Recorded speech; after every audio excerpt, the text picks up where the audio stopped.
Indonesian government officials are trying to coordinate a massive relief effort for residents and tourists on the island of Lombok, with a death toll from Sunday's earthquake standing at 98, and many more missing.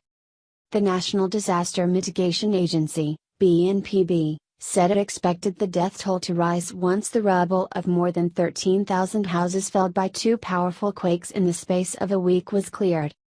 The island was further rattled by a magnitude 5.2 earthquake last night. Power and communications have been cut in some areas, hampering the search for missing people, with landslides and a collapsed bridge blocking access to areas around the epicenter in the north. Indonesia's military said it would send a ship with medical aid, supplies and logistics support.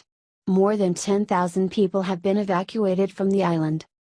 Hundreds of Australians remain on Lombok, but there have been no reports of any of them being killed or injured, Foreign Affairs Minister Julie Bishop said this morning. Tourists still stuck on Holiday Island, villages flattened on Lombok. Several hundred foreigners spent a second night with no electricity or water on the Gili Islands, off the northwest coast of Lombok, after rescue boats ran out of fuel. Officials said more than 2,000 people had been evacuated from the three Gili Islands. Michelle Thompson, an American holidaying on one of the Gilis, described a scramble to get on boats leaving for the main island during which her husband was injured.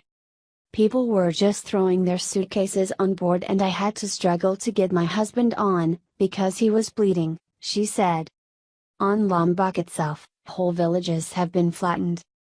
Fanny Law from the Red Cross said regional areas on Lombok were hit the hardest.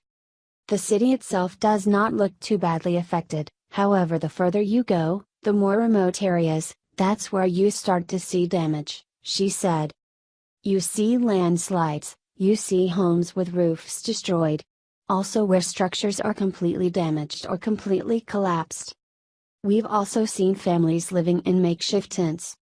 BNPB spokesman Sutopo Purwonugroho said emergency units in its hospitals were overflowing and some patients were being treated in parking lots.